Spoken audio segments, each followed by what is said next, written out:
and let's get it started. So, but that's a nitpick.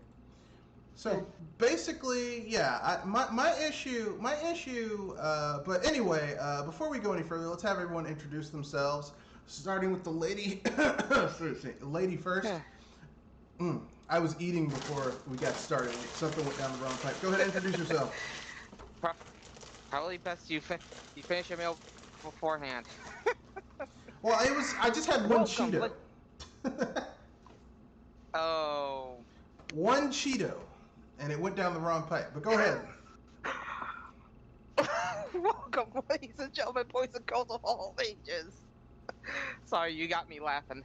Yeah. This is Jewelry Moonstar. Welcome you to the Specialist Midweek Podcast, and today, Xbox is making some noise, as well as Nintendo, but for a different reason.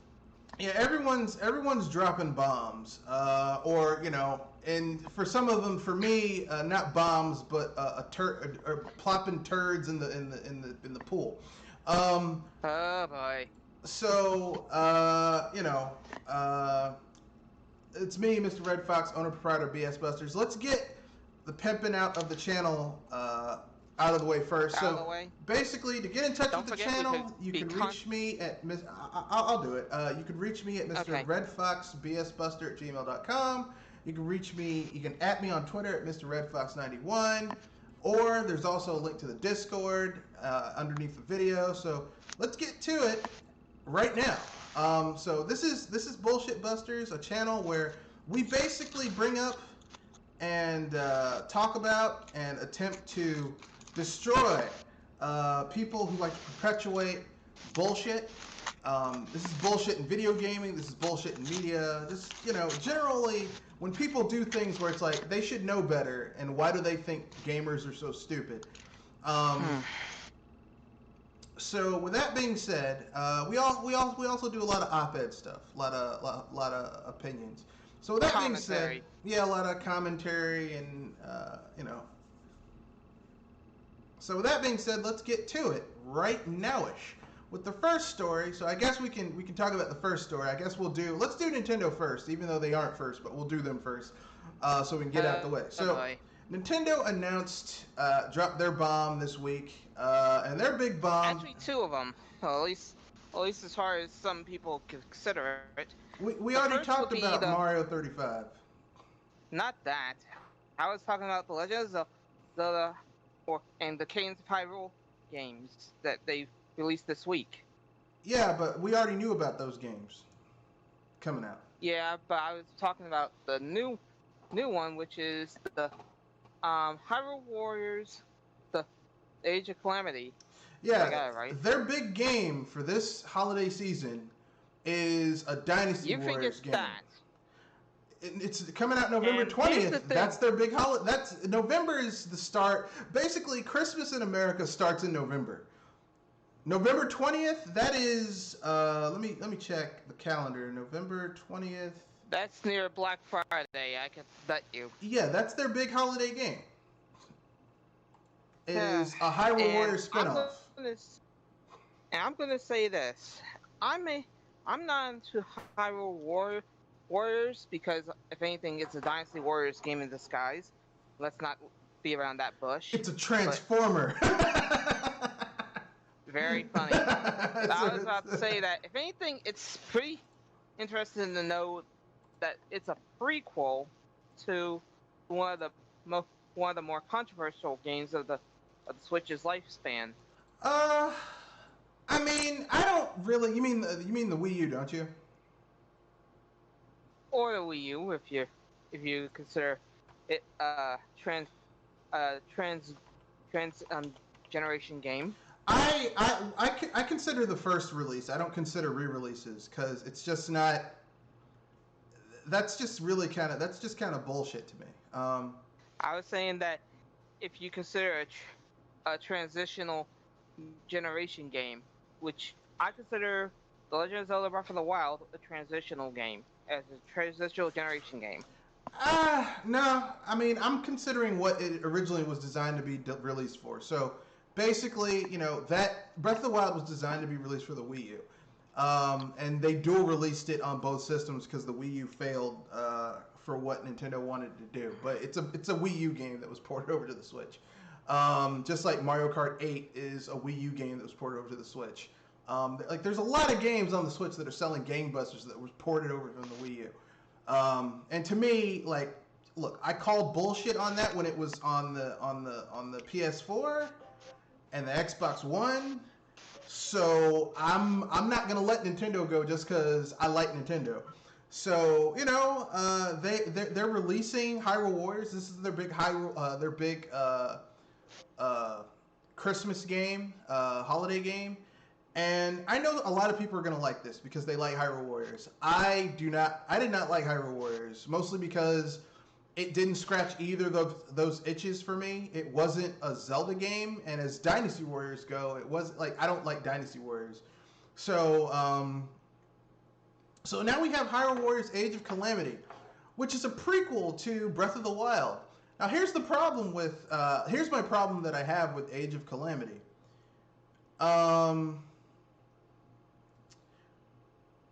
Nothing that you do in this game is going to matter to the overall events of what happens to these characters.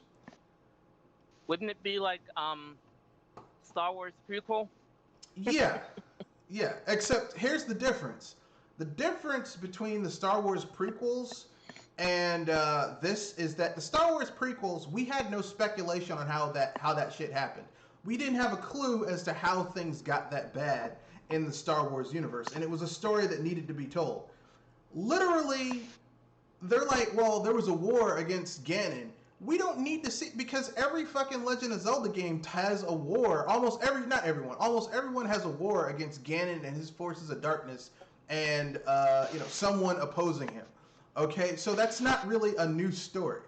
And the fact that they're making a game where you get to play as these characters, you can play as the champions of Hyrule, you can play as Link, doesn't fucking matter because all these characters are gonna die. Link is gonna get his ass kicked to the point where he's in a coma, and Princess Zelda is gonna sacrifice herself in order to basically seal Ganon away for 100 years. So literally, you made a game about nothing, where we already know the end result before we go into the party. Why should I give a fuck about this? And on top of that, you have a Legend of Zelda game that doesn't have dungeons. So it's more related to Breath of the Wild, because Breath of the Wild really didn't have dungeons either. It had like 4 dungeons. Oh, 5. And like they want people to get excited for this. No, not for me. No. I don't care. I'm not impressed. I know some people are, but I am not one of them. I'm not impressed. Not even slightly. Not even a little bit. Somebody that's not into Hyrule Warriors, this really brings me down. And well, if anything, I just feel like this is going to be one of those times where it's a good idea, but it doesn't feel right. Like, if I wanted Hyrule Warriors, then I'll go to Hyrule Warriors. I'll be right back. Especially with... Yes! Okay. Fucking call me with this shit. So, yeah, what I think... Well, here's what I think. I think that... Here's what I think. I just don't care. I didn't like Hyrule Warriors.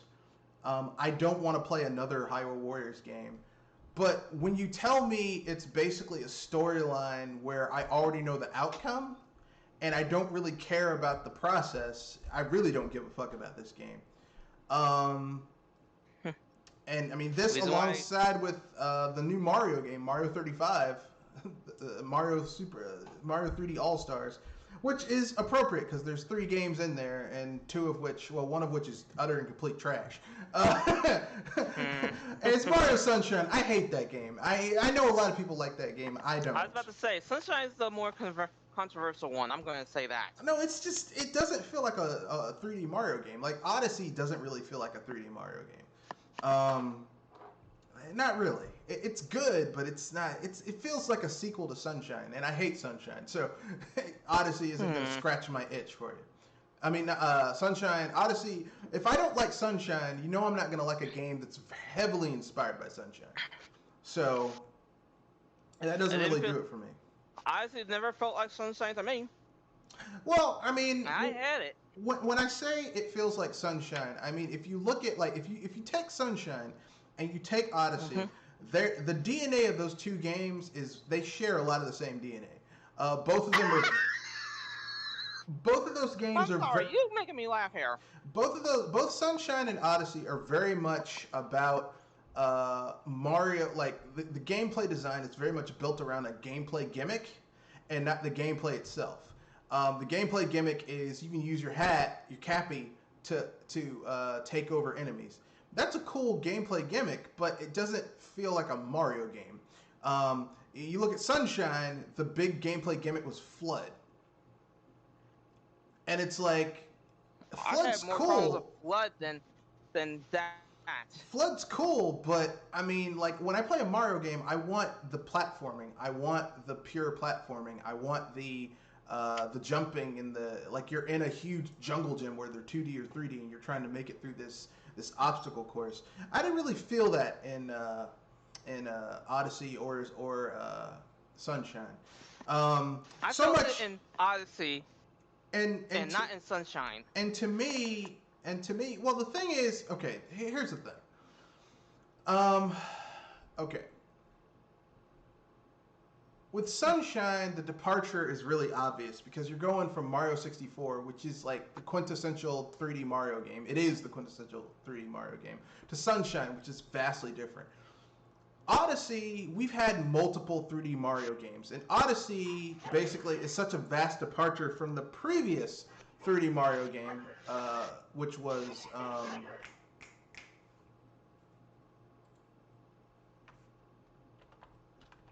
Go on. 3D World, which I personally, to me, I like 3D World better because 3D World has a lot more pure platforming in it, and it's not gimmicky platforming, right?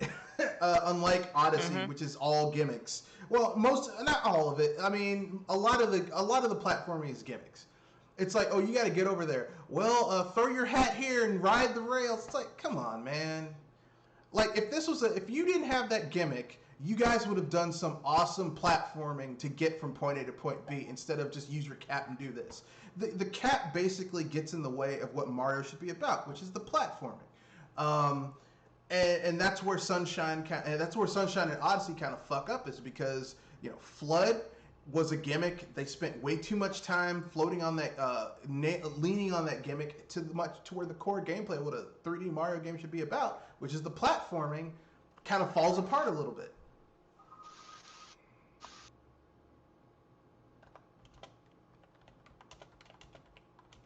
So yeah, those games both kind of share a lot of the same DNA in how they were designed.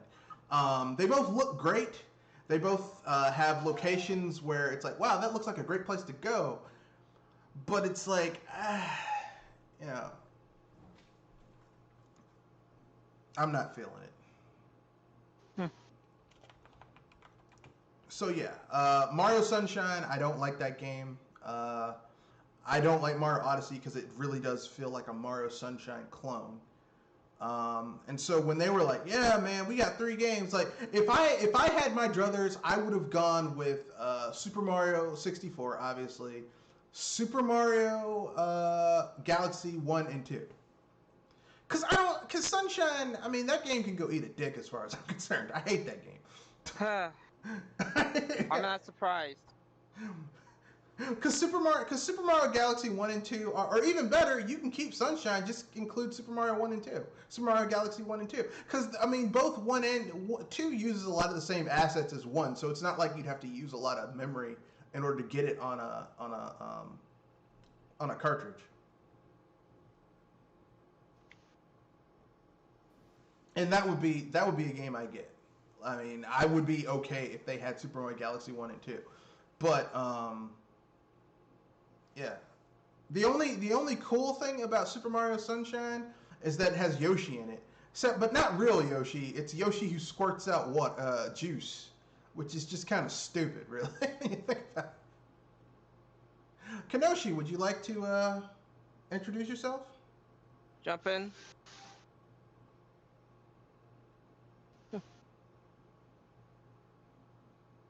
Okay. That's odd.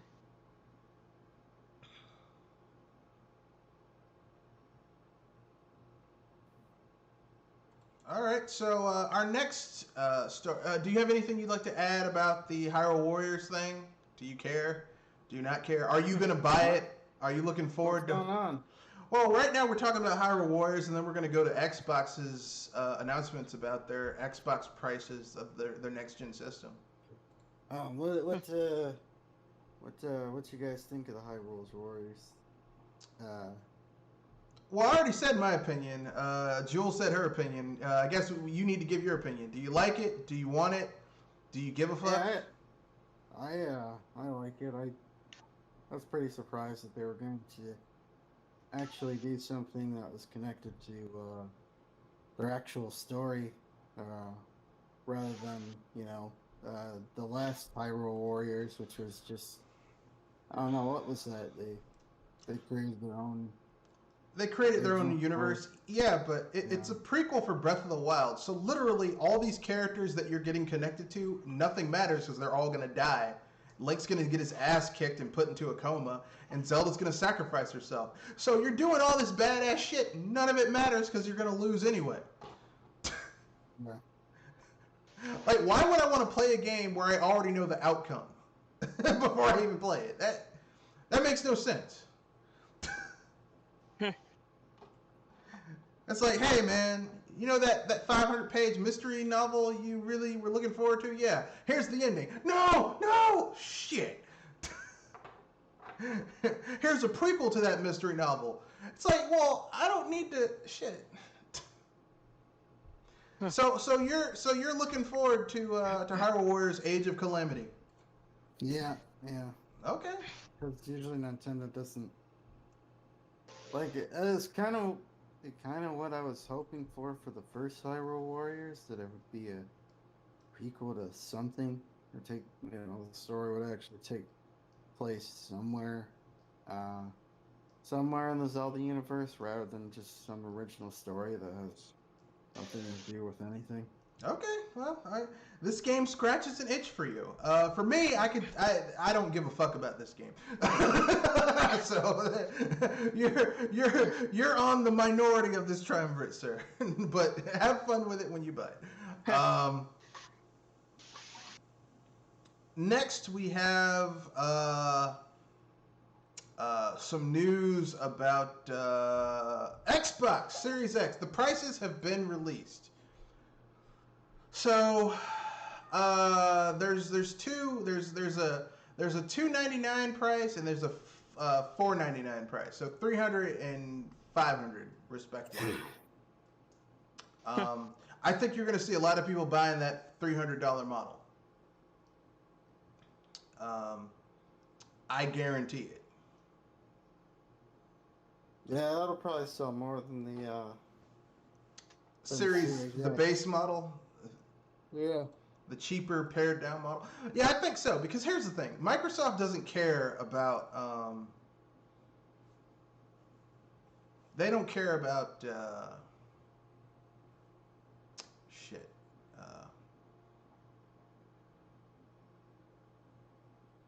They don't care about the system itself. They care about the price, or rather, the accessibility of it. I mean, here's the thing. Microsoft doesn't care about Microsoft. I guarantee they're probably taking a hit on the Series X price, but they don't care because they know people are gonna get the Series X, and they're gonna get XCloud and Xbox Game Pass, and that's all. Look, listen. People will be paying $30 a month or $120 a year, $150, whatever it is for both those services. They'll be paying that much, like 10, 15, 20, 30, even if they get 50% of the people who own Xboxes to get that service, and they sell 10 million, 12 million, 15 million the first year. That's 7.5 million people paying $120 a year. Let me crunch the numbers for that, because I could figure that out off the top of my head, but I won't. I prefer to use calculators for numbers like that. So let me look this up. It's still quite a price, right? No, because people are buying Switches, and Switches are $300. That's actually, I mean, for that smaller model, that's actually a really good price. Let's see. 7.5 times, or should I say, 500 times 120 equals. That's almost $1 billion. If Microsoft sells 15 million units in a year of this system, and half of the people get xCloud, Microsoft will have generated Xbox xCloud and paid just $120 a year. Half of them get it. They will have made $900 million in that first year. $900 million for nothing, for games that they could have bought, for people that just could have bought. And so that's why Microsoft is doing this. This is a great business move. It's not cool if you're really into physical media. Like, if you're one of those people who's into physical media and I want to own my games, even though you don't really. This is, you're gonna, look, this is gonna sell gangbusters. And it's kind of kicked to the nuts of Sony, because like Sony probably wanted to sell their discless PS5 for like $450. For $300? No, for probably $450. But now they're probably going to have to take a hit to match with their discless PS5, to match what Microsoft is doing with their, because people are going to be like, well, I can get basically the same type of system for $300. Why the fuck do I have to pay $450 for your shit? You know? So this is a really good business move. That's all I'm going to say. I don't like Microsoft's consoles. I don't like their systems. I don't like their business model. But as far as like making money, doing business moves to make money, this is a good move. Trying to get in the door. It's a good move, and there's no money hiding involved. It's just them taking a product and taking a hit on it so that they can do this. Kenoshi, your thoughts on it? Pretty good. Undercutting Sony, like Sony undercut them the last generation. Yeah, they did. They did. It's part of the game, I guess. Yeah, that's how it rolls. So yeah, this is a direct shot at Sony. This is Sony and Microsoft trying to kick each other. They're basically kind of like playing a game of Grimbles. Chicken? No, Grimbles. Grimbles is a bar game where people go into a bar and then take turns kicking each other in the shin. And whoever can take the most damage of getting kicked in the shin wins. But either way, your shins are going to get bloody and fucked up getting kicked in the shin like that. So you're hurting yourselves. Yeah. I was about to say, at least with chicken, you at least know that if somebody screws up, that'll be the first person to hit the cliff. Yeah. So usually the second one is almost right behind them. Yeah. Well, typically speaking, chicken works where they're trying to do it's a head-on collision. Whoever swerves first is the chicken. The thing where they're going off of a cliff is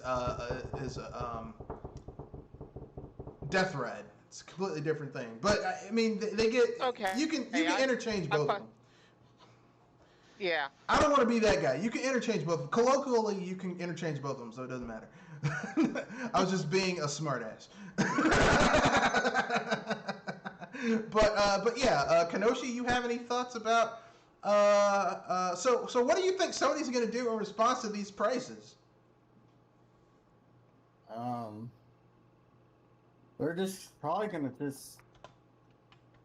I bet the PS4 the regular or PS5 regular will be the same, and the PS5 digital will probably be like $50 cheaper. And they're just gonna try to convince people that they have a better, better system. So they're gonna basically, if they do that, they are not gonna sell as many units as they think, because people are gonna be like, it's basically the same. Because for most people, it's like this is basically the same thing, but I pay $30 here a month and I get access to hundreds of games that are just on the Xbox and PC. Whereas I pay for your shit, the internet's always going down. I'm paying more for a diskless system, and your servers suck. Because PS Now sucks. It's down every 4 months. I used to have PS Plus. I don't anymore. Like back in the day when I had a PS3, I had PS Plus. PlayStation Plus.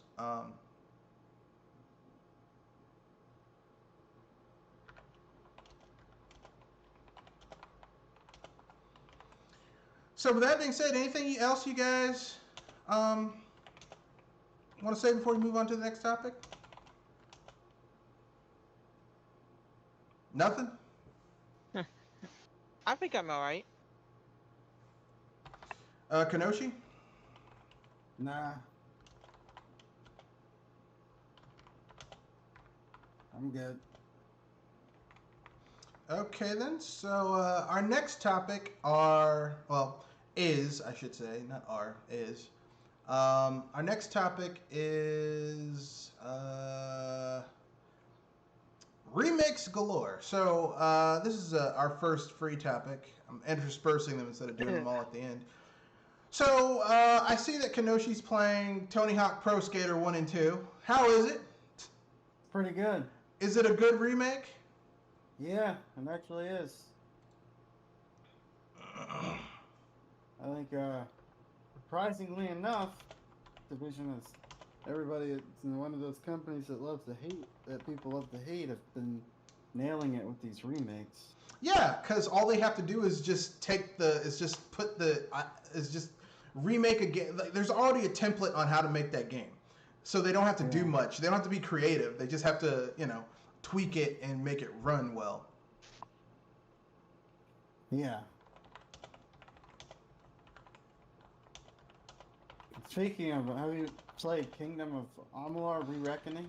I have. I've been playing it. I'm doing I'm capturing footage to start doing a let's play of it. And of course here's the thing. My let's play, I originally was going to do like a non-cheatery let's play, but I was like, this game, I have played this game so much, and I was looking at the original game in my Steam library. I have put 300 hours into that base game. I don't want to play it not cheating if I'm going to do a let's play of it. So so I'll probably, if I do a let's play of it, I'm probably going to be cheating the entire time. I'm just letting people know I'm going to do a cheat run of me playing it, and you'll just see me doing side quests and shit like that. So that'll be fun.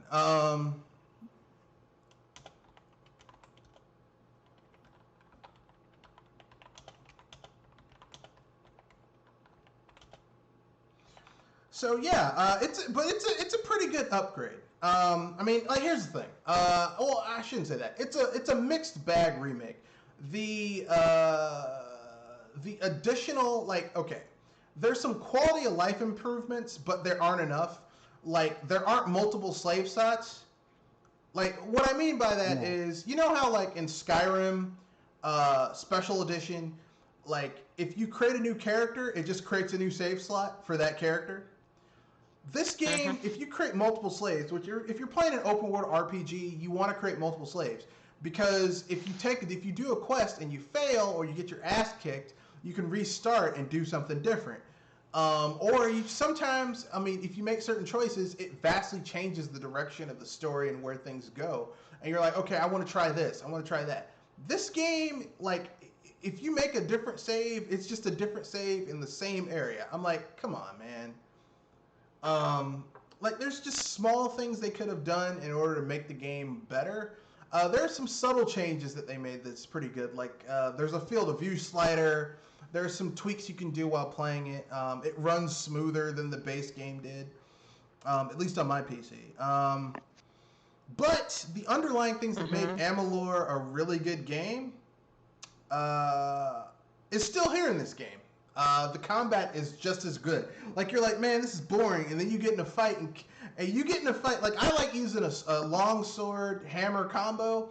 Start with the long sword, use a rising attack to make an enemy go in the air, and then pull out my hammer and just beat the shit out of a dude with a hammer.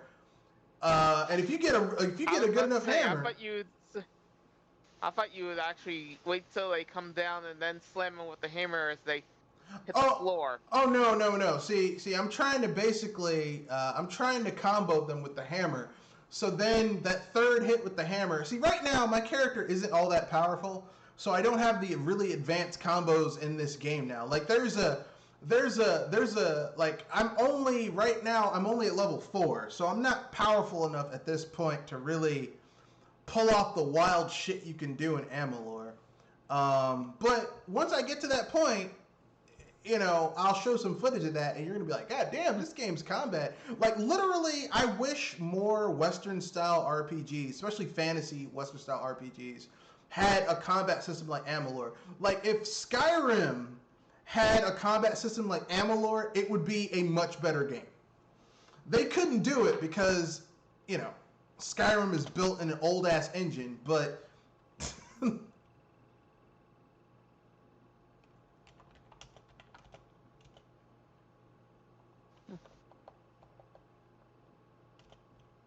But, go on. Any other questions you want to ask about the remake of Amalur?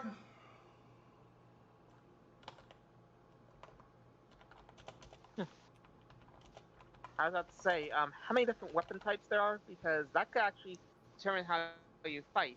Oh, God. I mean, I know there's swords. Okay, there's long swords. Ammo, there's hammers. There's long swords. There's daggers. There's longbows. There's hammers. The hammers in this game are basically like large, big-ass maces. They're not like a battle hammer. They're like huge weapons with a big hammerhead on them that have a lot of weight when you attack an enemy with it. They're great swords. There are... What else? I already said bows. There's Fey blades, which are basically like... Fey blades are these blades that they wrap around your forearm, so they're kind of like vambraces with blades in the forearm and stuff. And they're great for like quick slashing attacks. Let's see, what else? There's staves. These are magical weapons. Staves, which are basically like battle staff, like magic battle staffs that let you do magic attacks. There are scepters, which basically let you shoot your enemies with magic spells. Then there are chakrams, which are magic. Well, they're chakrams. They're basically like discuses that you can throw to do distance attacks on enemies. Is that everything? Did I forget anything? So I already said the bow and arrow. Then you have the defensive weapons, like defensive things that also do attacks, like shields and talismans, which protect you. Like there's I mean, and the combat in the game feels really good. Like when you hit, and I haven't even included the special abilities you have. Like you can poison your blades so that when you attack an enemy with your basic physical attack, you also poison them. You can add poison and envenomation to extra sharpening to your weapon so that when you attack an enemy, you poison them and also cause them to bleed.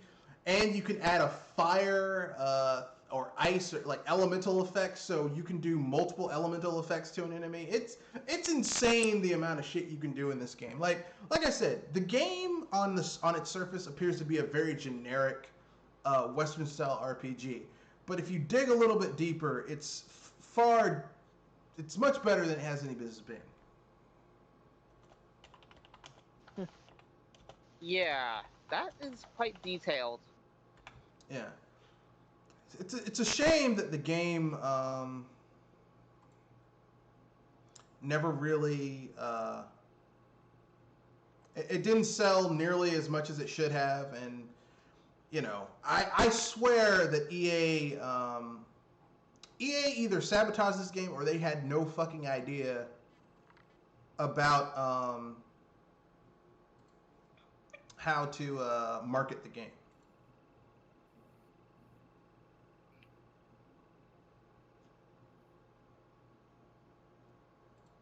EA either sabotaged, because when it came out, they like their cross marketing with this game is that if you pre-ordered the game, you got on like I got the original game on PS3, so I'm just full disclosure there. Like if you pre-ordered the game, which I did because I liked I liked the talent they were building about the game. I liked how the combat looked, so I was like, yeah, I'm gonna get it. The game, like the pre-order bonus with this game was you got an outfit that was based on Commander Shepard's outfit from Mass Effect 2. And that was it. So, like, EA could have done a lot more to market this game and make it successful. And they should have, and they didn't. Which, that's their failure as a publisher. Because the developers make the game. Like, the only people who are really marketing this game and pushing it were the actual developer. The fans? No, it was the studio making the damn game. Like, EA wasn't really promoting this game. They weren't. Like, it's like they legitimately wanted it to die. Ooh. Yeah. Because if you talk about this game to people, even fans of the game, they're like, "Oh, I forgot that game existed." I'm like, what the fuck? It's actually pretty good.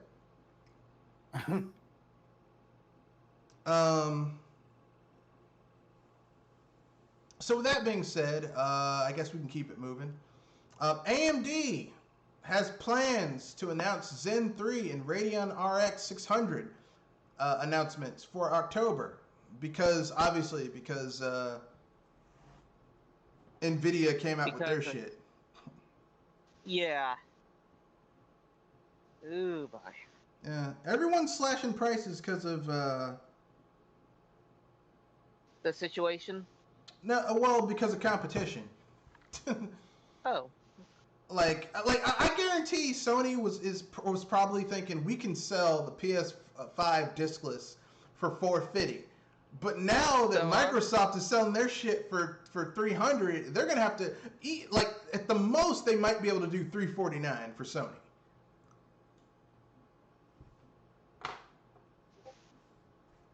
And then they're gonna have to tell people why you should spend $50 more on their shit. It's going to be it's a difficult argument to make, is what I'm saying. Okay? But that's just me. But yeah, competition breeds for a better experience for everybody. Kind of like why I feel kind of bad, even though I don't like Microsoft, I feel it's bad that Microsoft and Nintendo weren't able to really have a good showing in the 8th gen for their systems, because had there been competition, you would have had better games all around instead of the generic movie-like experiences we were having with games under Sony being the lead platform for that generation. So, any thoughts about AMD plans for Zen 3 and Radeon RX 6000, Kenoshi, before we move on to the next topic? It's about time. I've been seeing rumors about their R&D, RDNA, or whatever it's called, for the past few months. About time they're showing something. It'd be kind of nice to see some real competition in the GPU market.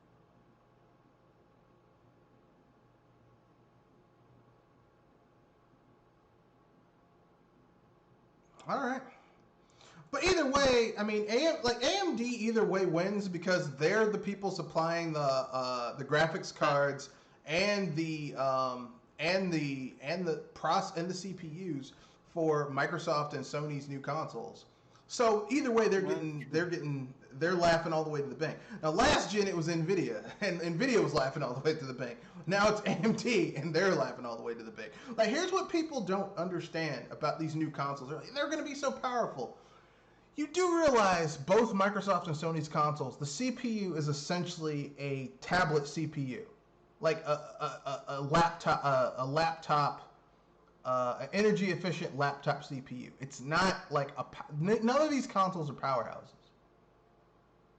Even though they're quote unquote next gen and they're using better memory, DDR6 or whatever, they aren't powerhouses. If you have a dedicated CPU in your PC and a dedicated GPU, your PC will still be better than these consoles. At least like a dedicated CPU that's like decent, like not decent, like higher tier. So if you had a gaming PC, like a good gaming PC, you really don't need one of these new consoles. But to each his own. Next little bit of news: Epic Games getting kicked in the nuts by Apple. Yeah. Epic I called it. Epic would get the short end of the stick from Apple. Yeah, makes sense. I mean, I've said this before, okay? I've said this multiple times, okay? I've said this countless times, okay? Epic, like, here's the thing. When Epic pulled this shit with Steam, Steam was created by Gabe Newell. Gabe Newell cares more about the technology than he does about, the money. Because he like, Steam has so much money that he doesn't even care about it anymore, right? Like, not he doesn't care, but it's like he's got enough money where it's like, okay, I'm good. But here's the thing, okay? Apple was created by Steve Jobs, and Steve Jobs is a bastard, okay? So don't be surprised, and his DNA is heavily inside of that company. So don't be surprised that,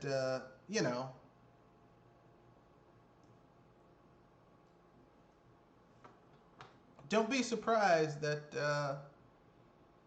the company's doing bastard his shit. Attitude is in the DNA. His attitude's in the DNA of the very company. Yeah, right? So don't be surprised that they do bastard-like things. Like, basically, here's what Apple did because Epic tried to pull that shit with them. I said, oh, so you're not going to give us our 30% cut of the money you're making on our fucking platform? Well, guess what? You can't. Fortnite is not to be used on our platform. And as a matter of fact, people can't use their Apple IDs to log into your shit on our platform. Talk about a middle finger salute. Well, I mean, they were going to do the trifecta of kicking Epic in the nuts, where they were going to they were going to disable every game that used Unreal Engine in the Apple iStore. That's a lot of games. Yeah, that was a bridge too far. But I mean, having your big high tier games, people can't even use it on an Apple device. That's a lot of money that's not going to Epic. But they brought. Look, listen. Let me put it this way: 70% of a cake is better than no cake at all. All right. Like if someone said, "Hey, here's a pie." And I, as someone who is like, I'm letting you use my kitchen to bake this pie. All I ask is that you give me 30% of the pie when you make it. Or if you sell it, you give me 30% of what you made off the pies. Okay? That's all they're asking. Which shouldn't be too much, right? So you made $1,000 selling those pies. Give me $300. Because if you didn't have access to that kitchen, you'd be making nothing, which is a damn sight more, which is a damn sight less than $700. I was gonna make the joke that it's better than zero, but if anything, you're not getting off free.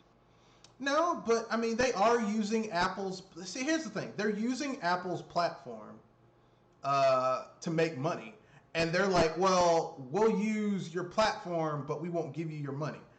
And no business on planet Earth is going to let another business make money off of them, and they don't get a cut.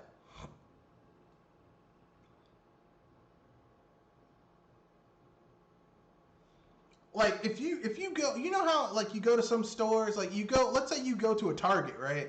And they have a Starbucks in the Target, which is odd. The Starbucks is a separate store. The Starbucks has to pay a certain amount of money to that Target just for being there. Which some people are going to say, why are they paying Target? Because they're using Target space to make money. Like that's just basic business. If someone's using your space to make money, why should they be able to do that for nothing? I was going to say that there's also the idea of you do not insult the place that you're selling your businesses. Right. Like if you're trying to sell cookie, if you're trying to sell bacon products, and well, you insult the person that's selling your product, you can bet that your product is not going to be on the shelf or displayed. Like, okay, let me give an example of what I mean. Okay, real world example. Right now, 2 of my 3 locations, I cannot open them to the public for business.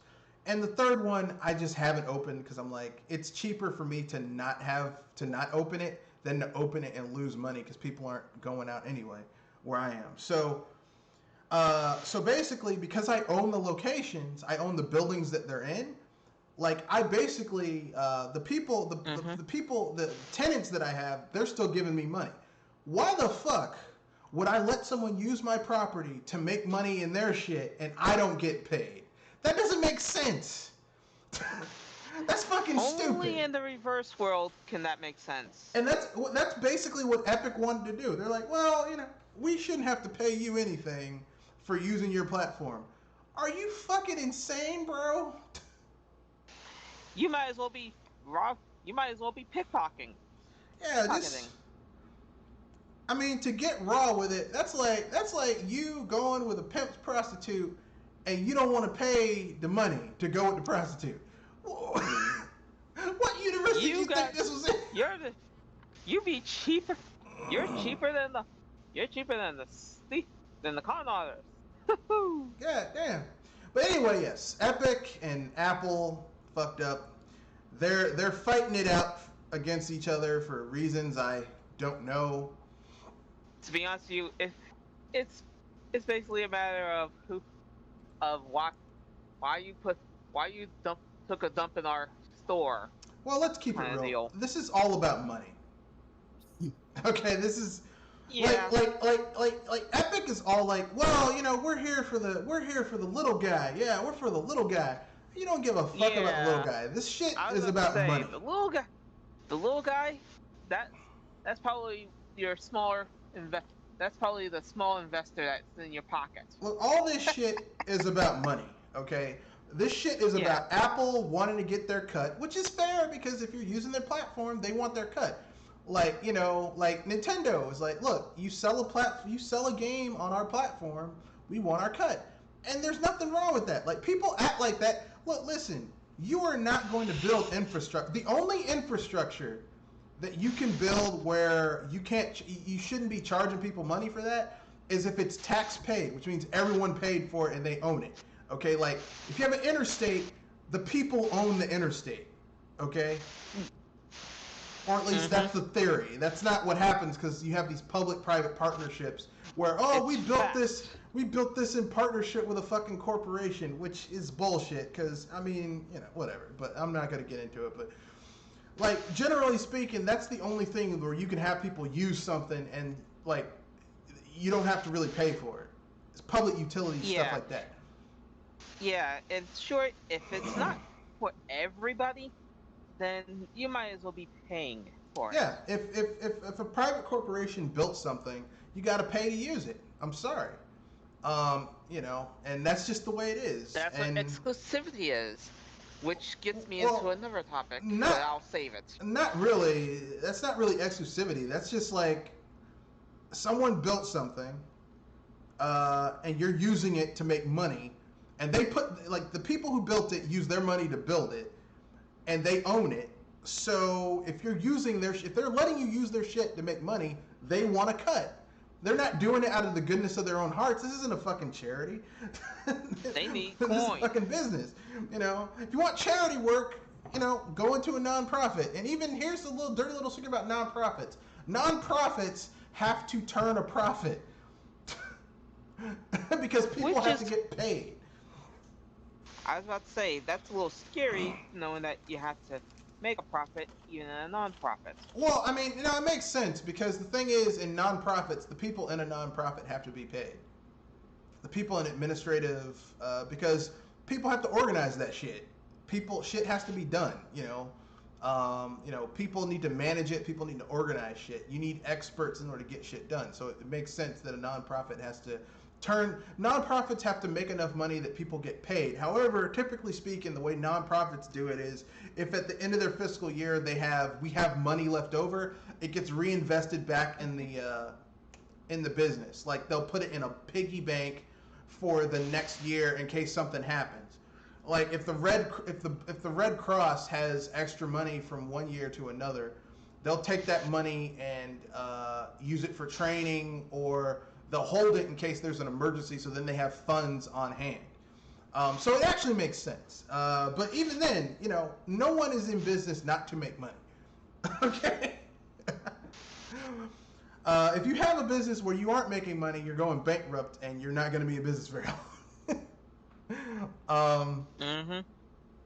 So our next story, Jump Force Deluxe Edition. You know, that game that, you know, some Nintendo fans were begging for at Namco Bandai. Come on, man, give us. To be honest with you, I get more of this with Kingdom Hearts than Jump Force. Well, they were doing it for Jump Force because they were like, well, why can't this game be on the Switch?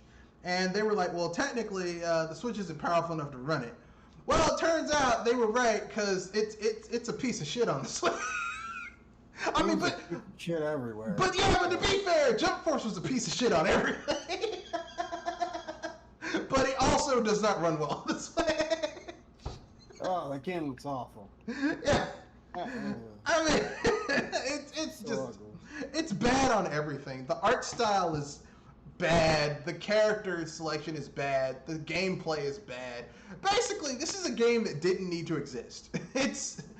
It's like, why are you here? You did not need to be here. You should have stayed home. What are your guys' thoughts on Jump Force coming out and being a steaming pile of shit? To be honest with you, even if it was on the Switch, this is one of those games that I'd say there's some things you should never give to another system. It's like there's some things you don't want to give to your girlfriend. Like the clap.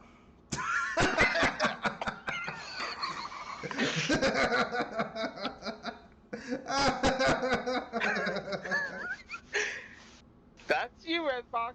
That's you. Or chlamydia. Oh, actually, the clap and chlamydia are the same thing, but...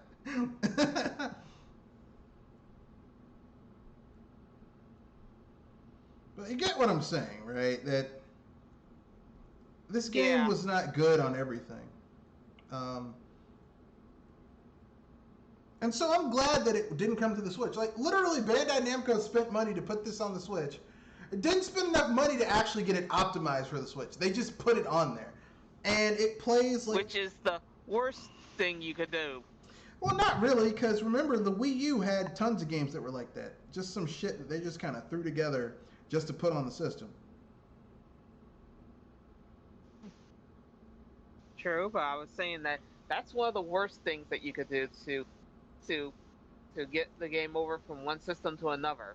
Just basic slap it onto another system without proper programming. just throw some shit together. But I mean, that's what third parties do. Like, if you're a Nintendo gamer, you shouldn't be surprised when third parties just throw some shit together for the system. To be honest with you, for me, I just facepalm whenever I see it so blatantly obvious. Yeah, but I mean, just to be fair, if you're a Nintendo gamer, like, you shouldn't be surprised when third parties just throw some shit together to put on the system. Because that's all we ever get is just people just throwing shit together to put it on the system. We don't. If anything, I thought they at least put a little effort, as in try to be sure that the buttons work, or as in the buttons are named correctly. From Namco Bandai? Shit. And that at least the bugs are not as intense. But that's asking for a lot, isn't it? Basically.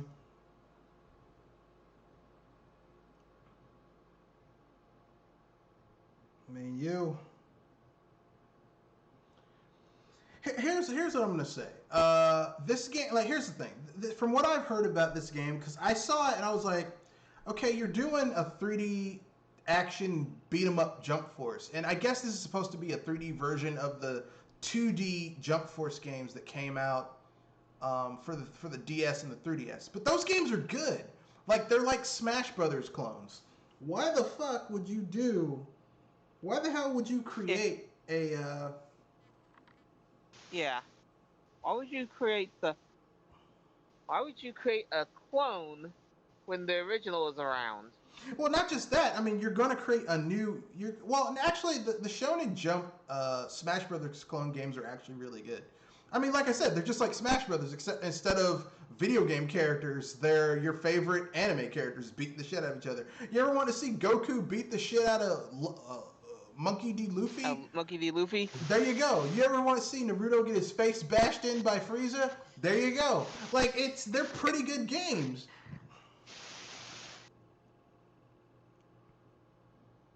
They're legit good games, is what I'm saying. Like, really, legitimately good games. And for them to basically make this bullshit, which is what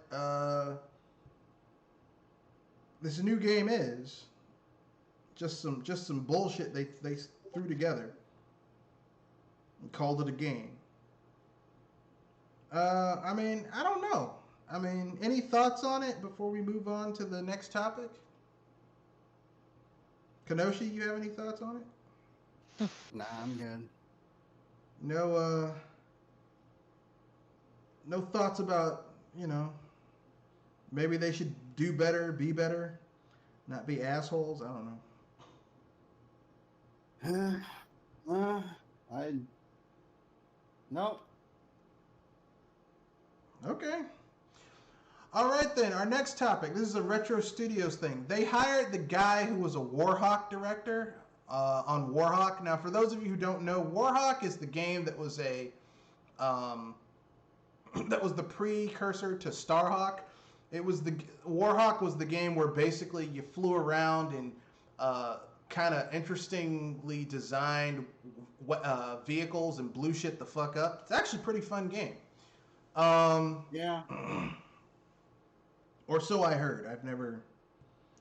I saw people playing it. I never played it myself because I was like, this really doesn't. I want a PS3. No, I had a PS3, but I just I'm not really into games like that. Just Went against to it?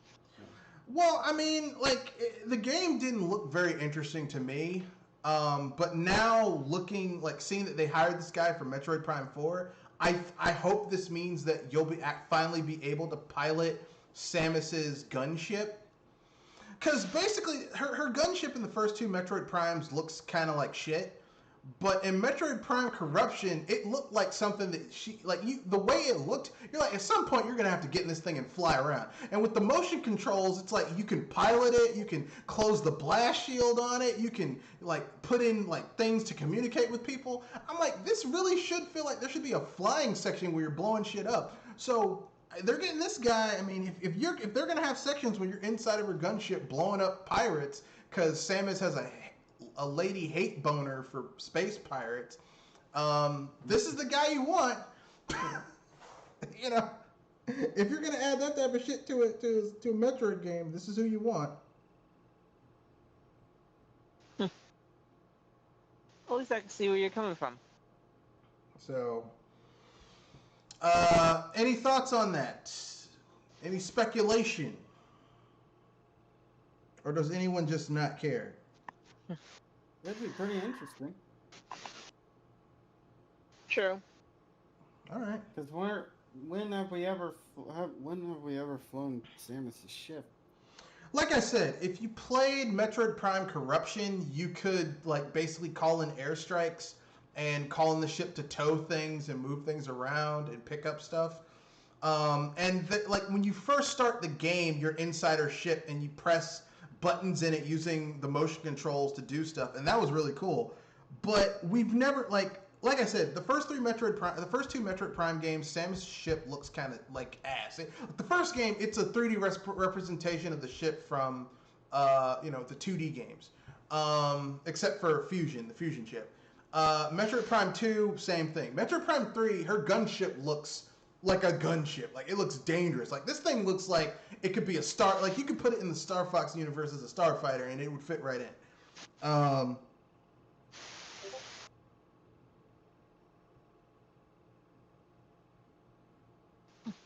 So, seeing the new game, I'm like, well, shit. Seeing this, I'm hoping that they have ship combat. That would be cool. And that would definitely change things up because we've never had it before. We've had like hints of it, but we've never actually seen it. So I'd play it. If they had it, I'd be into it. My only thing is they're probably going to release this on the Switch, and it's, I have not had the best of. Well, I'm not surprised. I haven't had the best of luck with Nintendo first-party games on the Switch.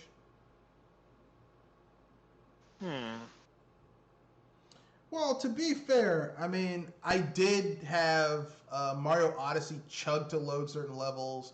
Xenoblade Chronicles 2 crash on me twice and struggle to load areas. Breath of the Wild crash on me 3 times. I get what you're saying. It's just that I'm a little surprised on one of them because I never had a bit of lag on Odyssey.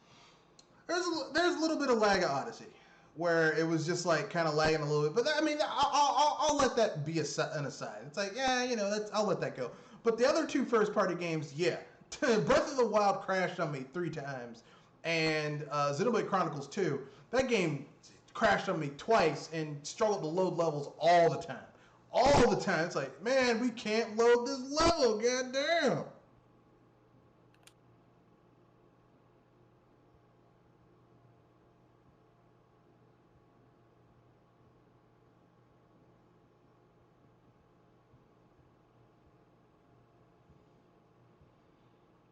So yeah, I was not, I don't. Well, I just don't want them to compromise another entry into the Metroid Prime series because, like, that'll be the third strike for me. Because, like I said, Xenoblade Chronicles Xenoblade Chronicles 2, that game struggled to run in certain areas. Breath of the Wild crashed on me twice. Oh no, 3 times while I was playing it. I wish I had footage. I had my capture card hooked up and I didn't turn it on. And like, I mean, this is Nintendo first party. This is not like, if it was third party, I'd be like, well, they ain't shit, no way. But when your first party games are struggling to run, there's something that's indicative of something else. So if anything, it's rare that the first parties are having this problem. So if anything, yeah, I'm actually I'd say it's rare that first parties are having this problem, at least with Nintendo. Yeah, it's rare, the other two, I said with the other 2, how do you like your first parties? Fried or shattered? I mean, I will say, even despite that, Nintendo has the stronger first party games. Because here's the thing. I was like, you just heard me say I'm tired of fucking remakes, but I'm gonna get Mario 3D Land, 3D World, the re-release, because I like that game. So I mean, even though I'm kind of like, man, fuck that. I'm a hypocrite. I think we're all a bit hypocritical when it comes to this sort of stuff. Yeah. And I'm mad about this shit. May vary. But I'm still, listen. I'm still gonna get it. Yeah, you're damn right I'm gonna get it. Shit. I like that game. That's one of my favorite Nintendo games from last gen. The argument I could make about 3D World versus Mario Kart 8 is that Mario Kart 8 was a bit bare bones when it came out on the Wii U, and plus, we were all hoping that content, like the battle mode and stuff like that would come at some point on the Wii U, and they kind of gave you the old okey doke with the Switch, brought out the Switch version with all the content, and didn't bring it out on the Wii U. Well, I mean, whereas, go ahead. Well, I mean, not to cut you. I'm sorry to cut you off, but the thing that bothers me about the reason where I kind of I'm okay with getting 3D World versus Mario Kart 8 is that game sold 10 million on a platform that had I want to say 13.2 million units sold. So basically, 75% of the people who own Wii U's own that game. That game was not a flop. That game sold gangbusters, okay? So why the fuck, why didn't this content come to the system? You can't say that there was no financial, because if they had released all those modes and people would have bought them. People would have had no problem buying that shit. So, I mean, that's my problem. And so that's not an underrated game for the system, okay? Whereas 3D World is legitimately a good 3D Mario game, and it just did not get it didn't get its due. Fair share. It didn't get its due because people were like, well, it's not like Super Mario 64. Which I love Super Mario 64. Grown about hearing the 64 comparison. I like Super Mario 64, but there are better. Super Mario 64 isn't even the best 3D Mario game. I would say Galaxy 2 is the best 3D Mario game. I was gonna say both Galaxies. Well, I mean, listen. Technically, since Galaxy 2 is an expansion to the first one, you could say Galaxy 1 and 2. Yeah, why not? Okay, Galaxy 1 and 2 are the best 3D Mario games. Hands down, no questions. Those are the best 3D Mario games ever. Odyssey is good, but it's too much like Sunshine to me for me to put it in the best. Okay? Because I don't like Sunshine, so I'm not going to be like, yeah, more Sunshine.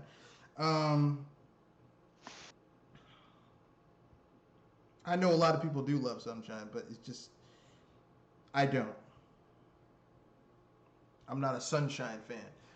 But for them to re-release, I will, and plus they're adding new content to it, which that game has a lot of content in the first place. Because you got the 5 different playable characters, you got the crowns, you got the stamps. I mean, that's a lot of value for $60. Yeah, a lot of completionist tasks. I mean, the stars are one thing, and the stamps are another, I think. Yeah. But collectibles, and you have to complete it 5 different times with each character. But then, you play Mario Kart 8, and I mean, they're like, hey, look at this extra content. You mean shit that should have been in the base game on the original release? I mean, it's basically Nintendo with Mario Kart 8 Deluxe feels like someone who fucked up in the past, right? They feel like someone who did their girlfriend wrong, and then they're like, well, I'm different this time. It's like, I'm not gonna do it again. You shouldn't have done it in the first place. Shit.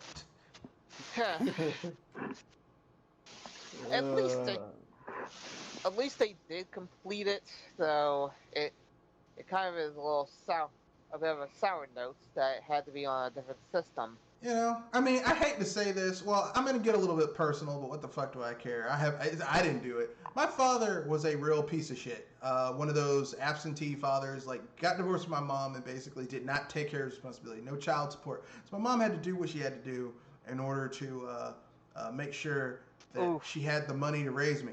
So she went back to school, got her master's, got her grind on, got a good job working for the government. She got herself together, took care of me. I was wanting for nothing. But my point is this, right? When I turned 30, my father had the nerve to call my mom so that he could get in touch with me. And I'm like, man, I'm 30 goddamn years old. I'm grown. What the fuck are you gonna do? Like, what the fuck can you do now? It's too late now. Shit. That's basically what Nintendo's doing. They're like, hey guys, guess what? We got Mario Kart 8 Deluxe. Remember that shit that should have been in the base game? We got it now. It's like, man, fuck you. That's basically how I feel. I'm like, man, I'm not letting you slide with that shit because you should have done it right the first time. And I don't want to hear people say Nintendo doesn't, because they had 2 fucking DLC packs for that game. That were, I think, $30 a piece. If anything, the DLC packs, at least they were saying that they could have made it with the DLC packs. That's the only thing that bugs me about it. Yeah, that's what I'm saying. So the argument that they just didn't want to do it. They were like, oh, we're coming up with a new console. We can hold this back, and then these dumbasses will buy the shit again. So, and that's the reason. That's the reason I didn't buy that game. I was like, you think that your consumer base is stupid. And, like, I'm like Michael Corleone from The Godfather. The one thing that pisses me off most is when someone insults my intelligence. Okay? That is, if you want to make me angry, treat me like I'm stupid. That is the one thing that will guarantee me being a very, very irate. And just, I shut down when people treat me like I'm stupid. When people try to pull some shit where they're like, oh, this motherfucker's too stupid to know we're trying to fuck him over. I'm like, oh, really? Okay. Okay, you want to play that game? Okay, then. All right. You know. And I feel the same way. Look, I don't care who you are. Nintendo, Sony, Microsoft. You try to fuck me. Like Microsoft, look. I'm not just piling on Nintendo in this quick diatribe. Microsoft is trying to do the same thing. They're offering financing for these systems. Financing. Where, like, it's like, I think for the base model, it's like for the $399 model, it's, I think, $25 a month to finance it. But here's the thing, okay? Like, I think it's $25 a month for 24 months or 36 months. I think it's 36 months, okay? So basically, if you count up how much money you're spending over time, you spent more than the shit was worth. You're literally, and here's the thing.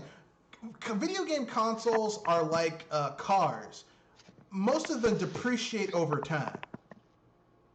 Especially if they're used. Okay, once you take them out the box and you unseal the plastic and take them out the box, they start depreciating in value.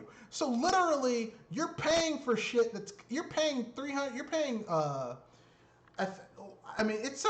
but don't forget they did the same thing with the Xbox 360 back in the day, where like the base model, the 20 gigabyte model was like, if I remember correctly, like. Or was it the 10 gigabyte model, 12? Like the cheapest one that you could get with financing through your cable company or your phone provider or whatever.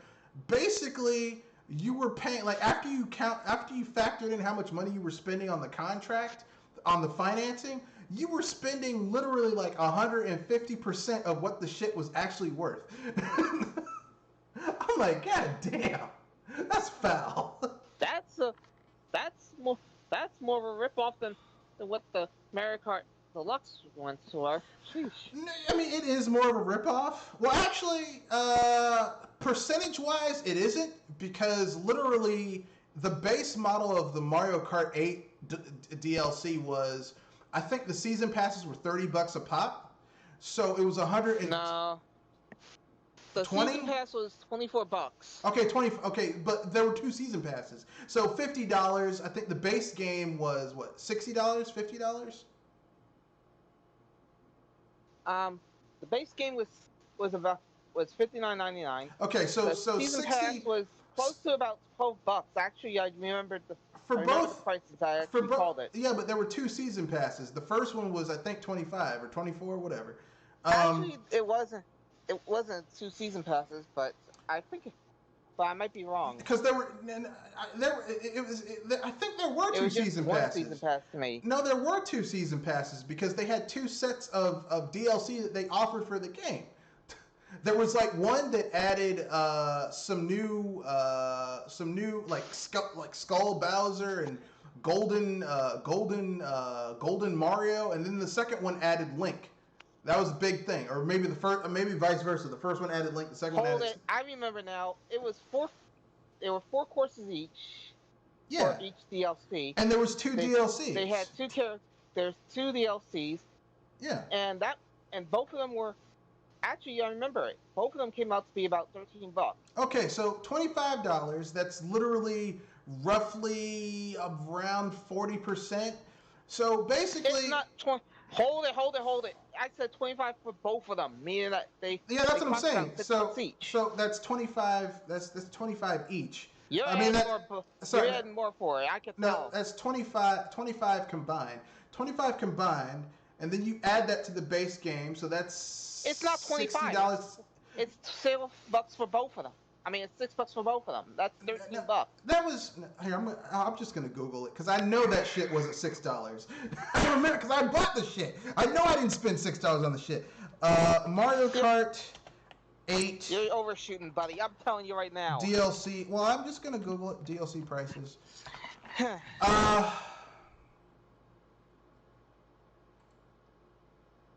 I just want to know the DLC prices.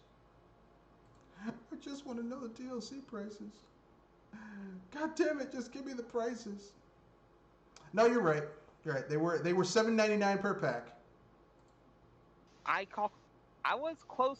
I was a lot closer to what they were. So they were 70. So seriously, they were $79. They were $7.99 per pack and $11.99. Just round that up, $12 for both. So it really wasn't a fuck you. It really, yeah, you're right. Microsoft is the bigger fucking you up the ass with their financing scheme with their console.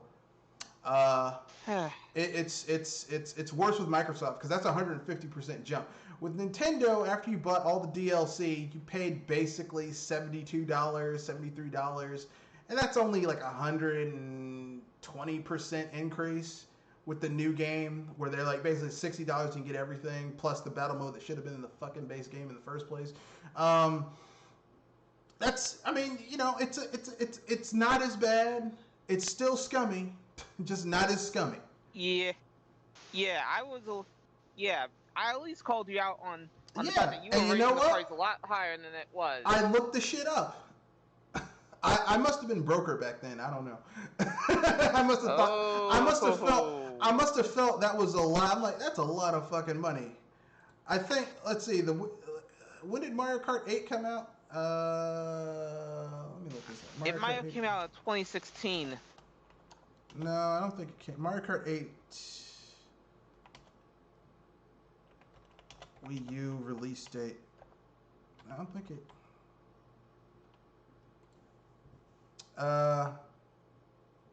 No, it came out 2017. I was a year off. No. They're talking about the Switch version. No, it was 2014. Came out 2014. Yeah, I was broker back then. I was still living with my parents, and I had just started my business. So yeah, to back then, $12, $13 was a lot of money for me back then. So yeah. What year was this? 2014. 2014. Yeah.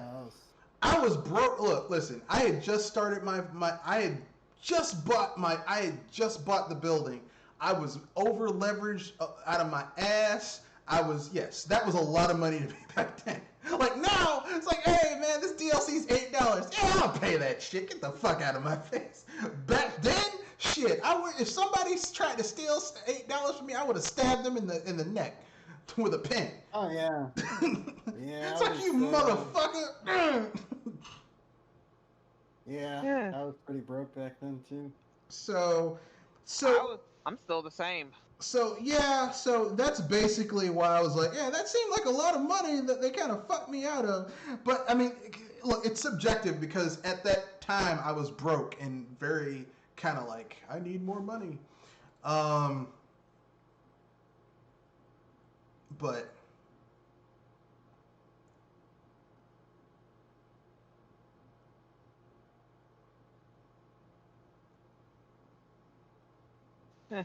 that's my opinion.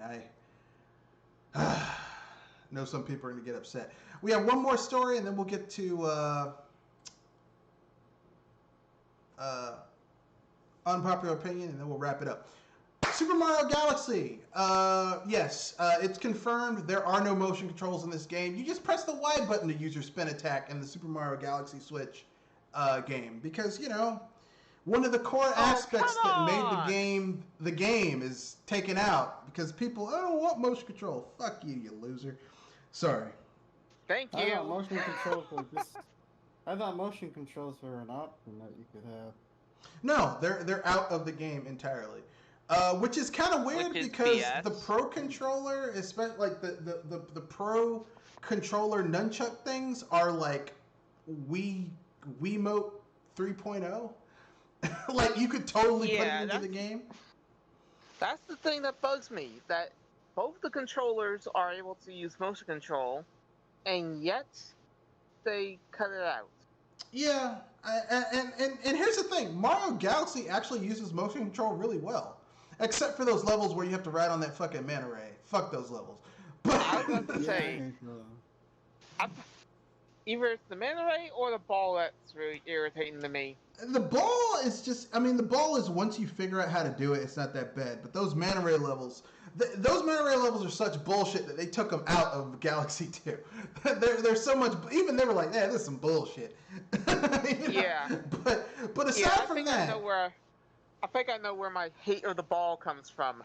Thank you, Splatoon 2, and your beeping 8 balls. Yeah, I mean, but really though, most of the stuff in that game aren't really that bad. Most of them really aren't that bad.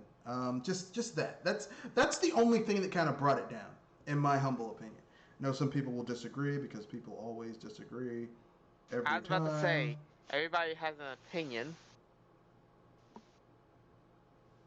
So, but yeah, so they're taking out the motion control because of all those bastards. I play Mario Galaxy, but I don't like motion controls. Fucking losers.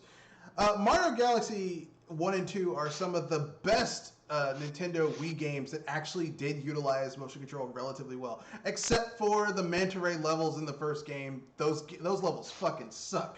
But aside from that, the motion control is actually really good. So.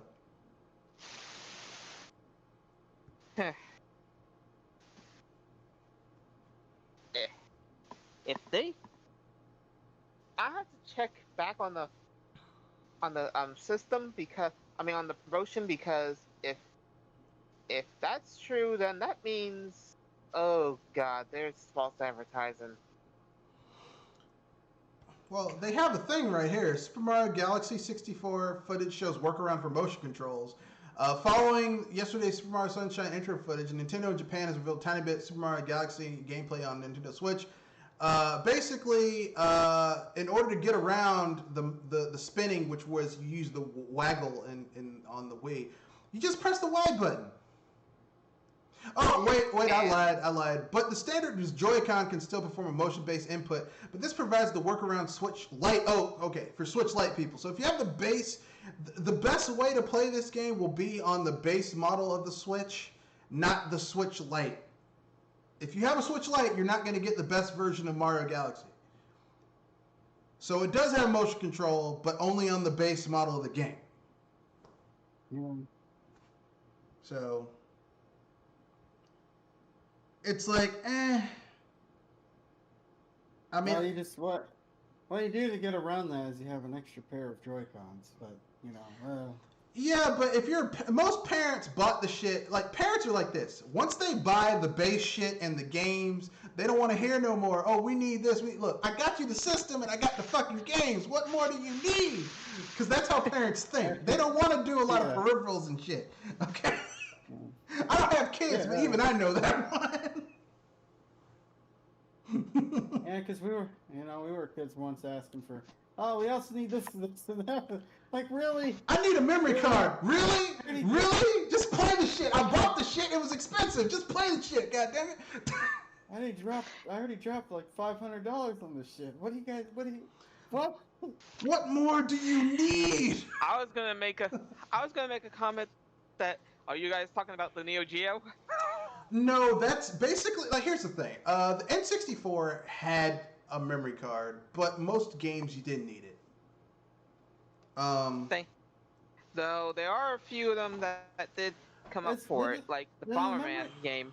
Did the memory card exist because companies were too cheap to put in a memory card on the cartridge?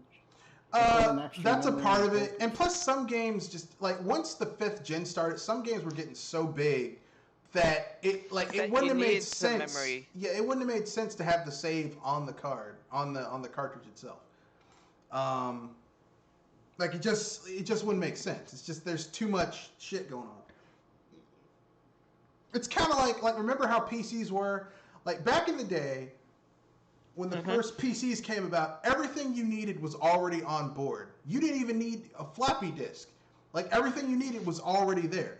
And then as shit got bigger and more complex, that people started adding more shit to the stuff, and it got more expensive, and you needed to have floppy disks and hard disks and all that type of stuff. So, well, that's the same thing with gaming. It just took longer, right?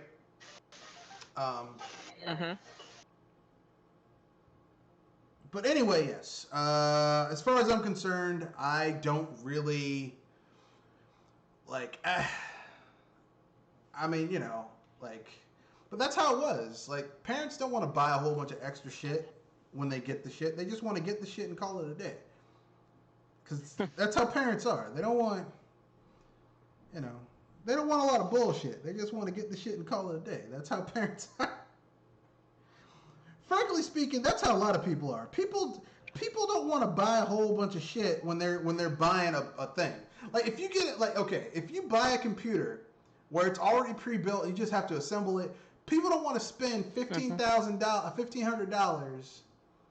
to $2,000 to $2,000, and then have to get more shit on top of that. Okay. Yeah, Apple. Like, people don't want to have to get more shit, okay? Which is where I give Nintendo a lot of credit for every console except the Switch. Like, every console Nintendo had except for the Switch, everything you needed to enjoy that system came with the fucking system. No questions asked. And the new 3DS, where they were like, no, you don't need your AC adapter. Fuck's wrong with you? It's like, I kind of do need... You already have 15 other versions of our 3DS model, because we tricked you into buying it over and over again. Well, I mean, that's what we do. I won't go that far, but I'm like, look, man, I really do like the multiple things. I like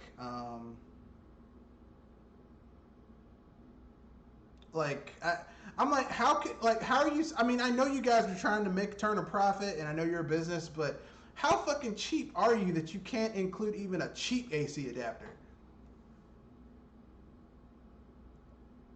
That's just some bullshit, bro. And I stand by that statement. I don't want to hear anyone, well, you know, they had to make money. Yeah, I know they had to make money, but still, it's not cool. Some things don't need to. I mean, some things pay for themselves. Well, not just that. It's like in business, sometimes there's a thing called a sunk cost. Like, there's certain shit you're just gonna have to pay for, and you're not gonna make money off of it. Like toilet paper. You're gonna have to spend money on toilet paper, And you can't charge your customers for toilet paper. You can't be like, oh, you gotta give me $5 if you want to use my bathroom because of the toilet paper. No, you're just you're gonna lose money because even people who don't spend money on anything are gonna have to use your restroom. But guess the fuck what? That's a sunk cost. And but Nintendo is notoriously cheap, so not really surprised. I'm not like, oh man, I can't believe they did that. Next, our final segment. Unless you guys have anything else you want to add, anything you guys want to, any free topics? As I'm playing Tony Hawk and listening to the music in this game, it's just a reminder of how little music has changed over the past 15 years. A lot of these songs I'm hearing, if they came out today, could possibly be popular today. I mean, I'm not going to go that far. I think it's more subjective. It just depends on what you like, Like, if you like that type of rockabilly shit they had in Tony Hawk, then you're going to like it. But, I'm not one of those people. I'm not into rockabilly type stuff. So I'm like, I never liked the Tony Hawk. Like, basically, whenever I played Tony Hawk, I would turn down the volume in the game and listen to my own shit. Yeah. Like I don't really like this music. I'm not saying it's bad. I'm just saying it's like, well, not much has changed. The music. I mean, I'm even listening to some of the rap songs, and it's like, well, this doesn't really sound all that much different than,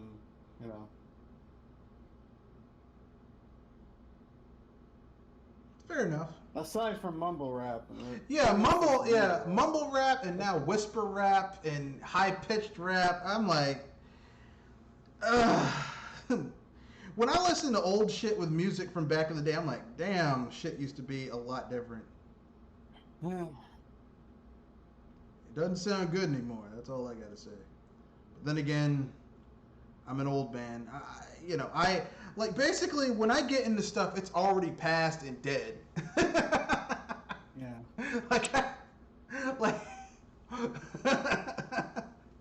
Like I just figured out what the stanky leg was like 3 years ago. The stanky leg. I was like, what the hell is a stanky leg? And then I looked at it, I was like, oh shit, that's a dance. I didn't know that. Listen, I'm an old head when it comes to music. I like, R&B, blues, jazz, like from the 80s and the 90s and the 70s. That's what I like. So, clearly I'm probably not going to be into shit now, unfortunately. But hey, to each his own. Unpopular opinion. Who wants to go first? We can make these quick, knock them out in the podcast. Who wants to go with their unpopular opinion first?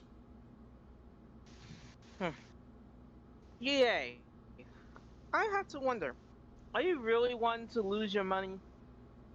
You put in a person that hasn't been in the game for about 4 years, and you not only give him higher stats than he was in the previous games, but also are doing it on the sake of a movement that's going on. And I have to wonder, are you really on shrooms, or are you guys just trying to suck something out of a very thick tube?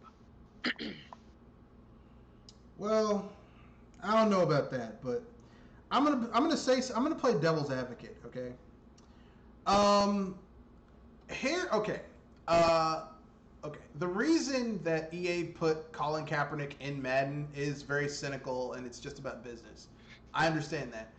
Them giving him high stats actually does kind of make sense, at least in regards to a lot of the other quarterbacks in the game, because don't forget, Colin Kaepernick has won a Super Bowl.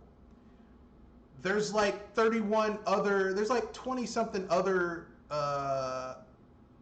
quarterbacks who've been to the Super Bowl or been knocked out, never won a Super Bowl. So statistically, I mean, he is a Super Bowl winning quarterback.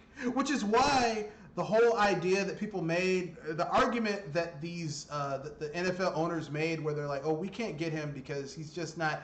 It's like, you would rather go with a new quarterback who, like, some of these teams were foundering, like their records are shit. They would rather go with a shitty quarterback than someone who has been proven to get people to Super Bowls. That tells you that there was a conspiracy to keep that man from playing in the NFL. Like, it's fucking obvious. Conspiracy. Yeah, it was a conspiracy. It was a conspiracy to keep him from playing. I mean, conspiracy is hard to prove because people say, oh no, it's because, some bullshit reason. But, I mean, all you have to do is think about it. You have a quarterback who won a Super Bowl. You had teams that year when he tried out that their records were trash. Like, they should have fired their QB. And yet they would not give him a chance. You don't think that there was a conspiracy? You don't think there was something? There was some bullshit afoot. To be honest with you, I was about to say that I was going to ask what kind of stuff that he's do to get on so many people's hate list. Well, his big thing was that he led a movement where he was like, you should take a knee because we're not going to stand for the national anthem.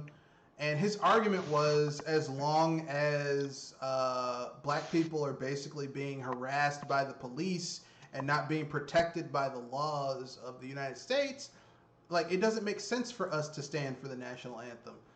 His continuation of that argument was, if like, it's in the thing. It says this national anthem was made when America owned slaves, and yet they have a song talking about the land of the free, home of the brave. Who's free when you own slaves?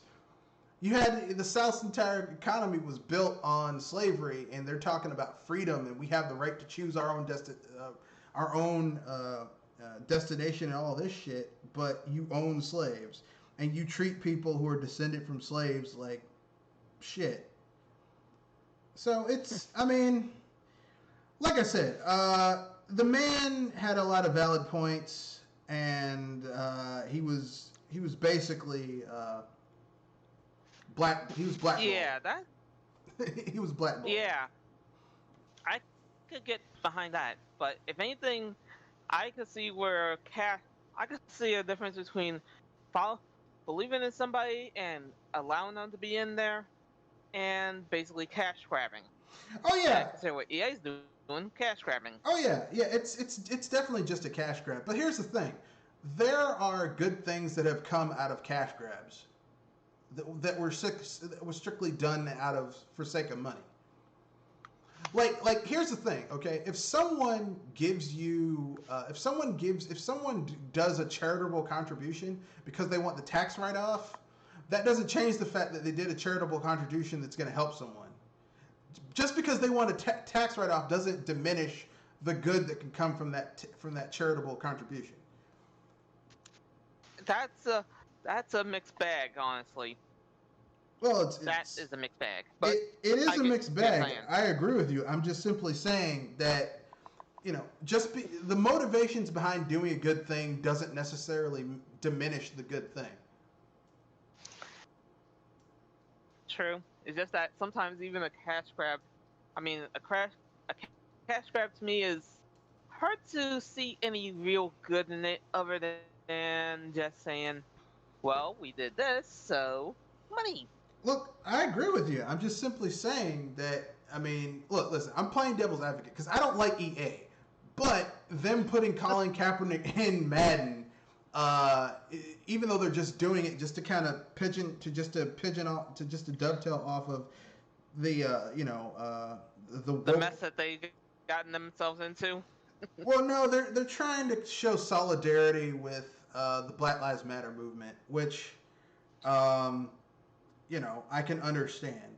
The fact that they're only doing it because of money is kind of sad, but it's getting done.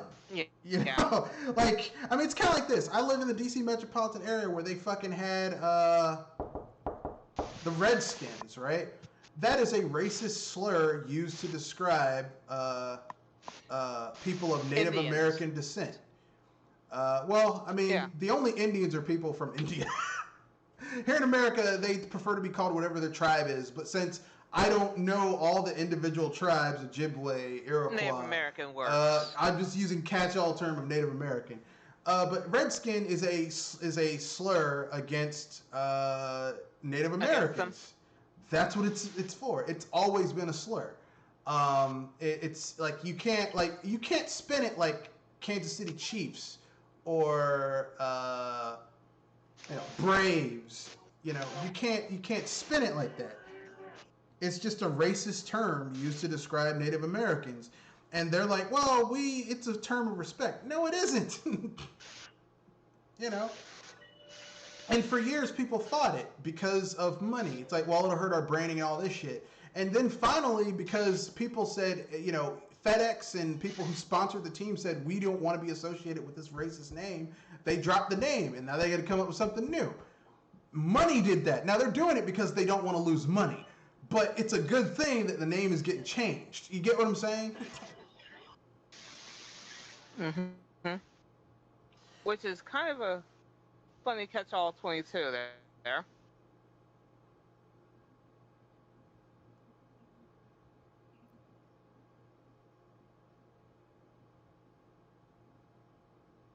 Not really. It's just, good. Like, here's the thing. Good things can come from fucked up shit, unfortunately. So with that being said,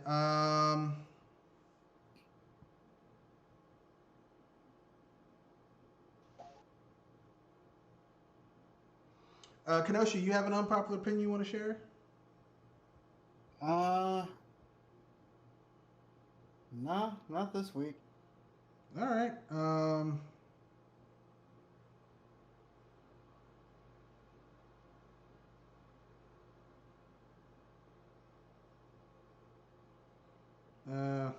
Shit.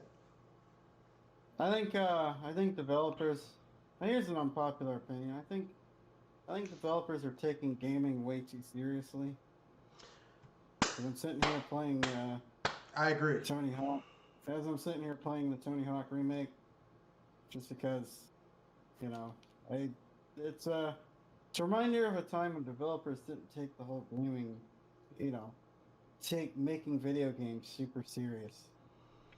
They're not like, we need to tell a deep, engaging story about X, Y, and Z and all that shit. They're just like, look, man, we're just playing a game. Yeah.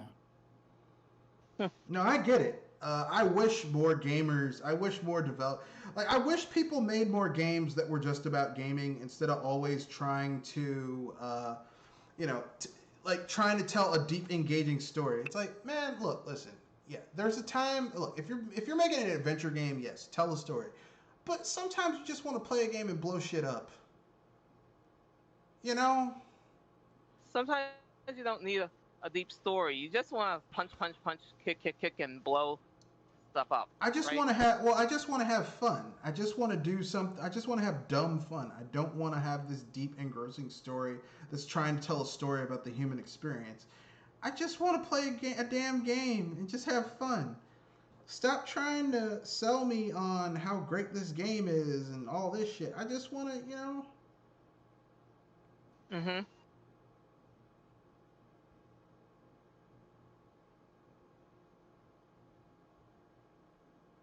Like, I don't know why they do that. I really don't. It annoys me. It bothers me when they do that.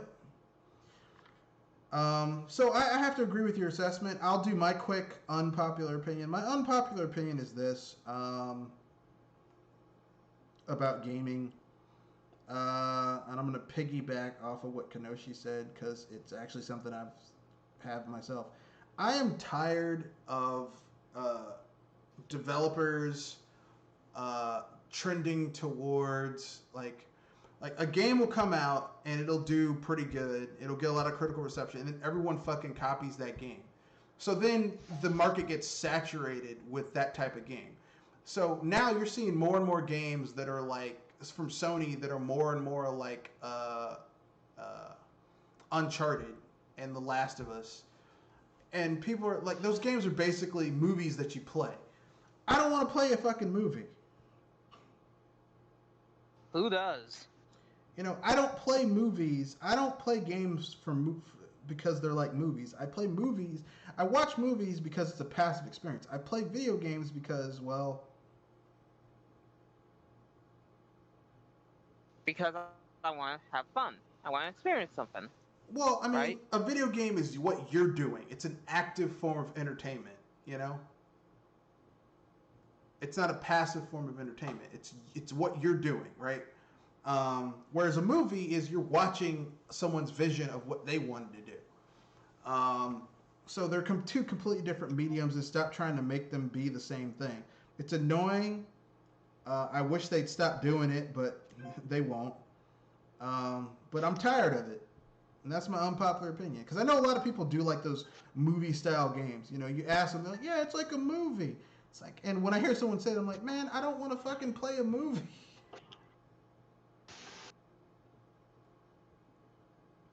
Stop with that shit.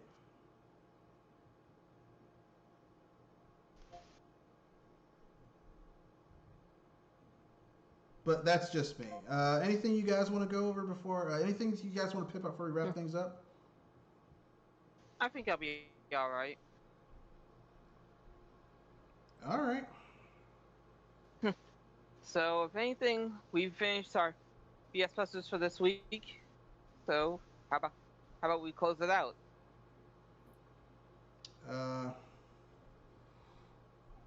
Basically, this is the end of BS Busters. Thank you for joining. I will probably start a recorded Let's Play of Kingdoms of Amalur soon. It's going to be a cheaty Let's Play because, frankly speaking, I've put like 300 hours into the base game, and I do not want to just play normal Kingdoms of Amalur again if I'm going to do a Let's Play. So it'll be cheaty, but that's okay. So with that being said, rate, comment, share, subscribe. You already know how to get in touch with us, etc., etc. Anything you guys want to pimp out before we end it? I'm all right. Kanashi? No, I'm good. All right, that's the end of the podcast. Rate, comment, share, subscribe. Peace and